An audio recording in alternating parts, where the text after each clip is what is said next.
Finishing और smoothness में बेजोड़ इंटेलेक्ट सेमी ग्लॉस पेंट जो साधारण पेंट की तुलना में दे ज्यादा कवरेज।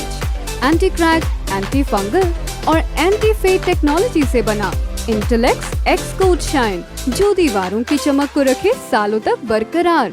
और साथ ही Intellect Prime Seal wall sealer, interior and exterior range में अवेलेबल प्राइमर जो दीवारों पर पेंट की पकड़ मजबूत बनाए और घर को रखे नया सालों साल। संपर्क करें 1800-2123-494 पर।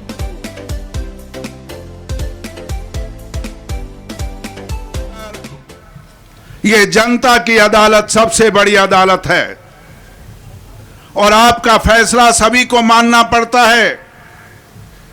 2019 में आपने 5 साल के लिए फतवा दिया था, पर मेरे भतीजे अभय सिंह जी बीच में ही छोड़कर आ गए और फिर आपको इस उपचुनाव का सामना करना पड़ गया। पर मैं आपसे निवेदन करूंगा 30 तारीख को फैसला सही हो, क्योंकि कहने को तो उपचुनाव है, एक विधायक का चुनाव होना है। हमारे पास 31 हैं, पवन जीत के जाएगा, 32 हो जाएंगे, उससे कोई सरकार नहीं गिरने वाली। पर इस चुनाव का बहुत बड़ा महत्व है। अगर ये कांग्रेस जीतेगी, मैं दावे के साथ कह सकता हूं, और यहां से पवन बेनीवाल जीत के जाएगा, तो 2014 में जो 2024 के अंदर जो जनरल चुनाव होंगे उसमें कांग्रेस का राज बनाने का रास्ता तय करेगा। ये चुनाव उसकी नींव रखेगा। दूसरा, आज एक अहम मुद्दा है। आज किसानी खत्म हो चुकी, उस किसानी को जिंदा करने के लिए भी आपने फतवा देना है। भारतीय जनता पार्टी ने जिस तरीके से जोर जबरदस्ती के रास्ते 3 कानून जो पास किए और उसके साथ कम से कम 700 किसानों ने शहीदी दी, और आज भी मोदी सरकार सुनने को तैयार नहीं, तो इसलिए ये आपका फतवा जो है इस 3 काले कानून है उसके खिलाफ होगा। अगर कांग्रेस पार्टी को आप चुनाव जिताओगे, अगर भारतीय जनता पार्टी को अगर चुनाव जीत गई, तो ये माना जाएगा कि हरियाणा के इलाहाबाद के लोगों ने इन 3 कानून को मानने का काम किया है, और बीजेपी को दिया हुआ एक एक वोट 700 किसान जो शहीद हुए हैं, जिन्होंने शहादत दी है, उस शहादत का अपमान होगा। आज सिर्फ इलाहाबाद नहीं, हरियाणा नहीं, सारे हिंदुस्तान की निगाह आप पे है कि इलाहाबाद के जो जागरूक मतदाता सही फतवा देकर इस मोदी और खट्टर सरकार को चलता करने का काम करेंगे। तीसरी सबसे बड़ी लड़ाई, आज लोकतंत्र खतरे में है। मोदी जी एक साजिश के तहत जिस तरीके से लोकसभा रात के अंधेरे में ये 3 कानून पास किए, लखीमपुर खेरी में जब इस तरीके से किसानों ने आंदोलन शुरू किया, तो किसानों को कुचलने का काम किया, और उसके साथ साथ विपक्ष की आवाज को भी कुचलने का काम किया। जब लखीमपुर खेरी में 4 आदमी और 4 किसानों को कुचलने का काम हुआ, उस वक्त प्रियंका गांधी और भाई दीपेंद्र हुड्डा ने आवाज उठाई और उन विपक्ष की आवाज को मजबूत करने का काम किया, इन किसानों की आवाज को बुलंद करने का काम किया। और उस वक्त उन दोनों नेताओं का, प्रियंका गांधी और दीपेंद्र हुड्डा की आवाज को दबाने के लिए उन पे केस बनाकर उनको जेल के अंदर ठोक दिया। तो इस तरीके से लोकतंत्र के अंदर किसानों की कुचलने का काम हो रहा है और विपक्ष की आवाज को कुचलने का काम हो रहा है।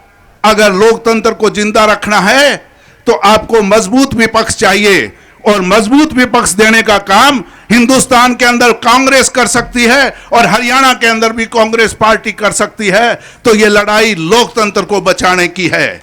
3 अहम मुद्दों पे वोट डालना कि अगर कांग्रेस पवन को जिताओ, 2024 के अंदर कांग्रेस का राज बनेगा, और जिस तरीके से चौधरी भूपेंद्र सिंह हुड्डा के राज में 10 साल किसान और मजदूर के ठाठ थे, अगर वही ठाठ आपने दोबारा लेने हैं तो कांग्रेस पार्टी को जिताने का काम करो। लोकतंत्र बचाना है और इन तीनों काले कानून है, इनको रद्द करवाने का ये फतवा माना जाएगा। तो मैं ज्यादा ना कहते हुए, कुछ पार्टियां धन बल के मार्फत चुनाव जीतने की कोशिश करती है, कुछ लोग बाहुबल के नाम से चुनाव जीतने की कोशिश कर रहे हैं। इन बाहुबल और धन बल के लोगों से बचना होगा। अगर बाहुबल से और धन बल से अगर वोट लिया गया तो फिर लोकतंत्र को खतरा होगा। और जो बाबा साहब आम्बेडकर ने जो आपको एक संविधान बढ़ा के मौका दिया, उस मौके को भी एक मोदी खत्म करना चाहता है। अगर आपके पास वोट का अधिकार ना हो तो आपको कोई ना पूछेगा। आज आपके पास वोट का अधिकार है। इसीलिए चौधरी भूपेंद्र सिंह हुड्डा, बहन कुमारी शैलजा जी और विवेक बंसल जी आपके बीच आए हैं। अगर बीजेपी जीतती है तो ये वोट साजिश के साथ वोट का अधिकार भी खत्म हो जाएगा, फिर हमारी और आपकी कोई पूछ नहीं होगी। बीजेपी के गोपाल कांडा जी कहते हैं कि 3 साल पड़े हैं, हम विकास की गंगा बहा देंगे। अगर अभी 2 दिन पहले आपके बीच में आके गए थे, सवाल पूछना दोबारा फिर आएंगे कि 2 साल हो गए इस हरियाणा विधानसभा को बने हुए, कितनी बार विधानसभा में गए हैं? एक बार भी विधानसभा में नहीं गए। सिर्फ मेंबरशिप क्यों 6 महीने में एक बार हाजिरी लगानी होती है अपनी मेंबरशिप बरकरार रखने के लिए, जो रजिस्टर गैलरी में पड़ा होता है दस्तखत करके आगे। आज तक सरसा हल्के के लिए विधानसभा में एक भी सवाल नहीं पूछा।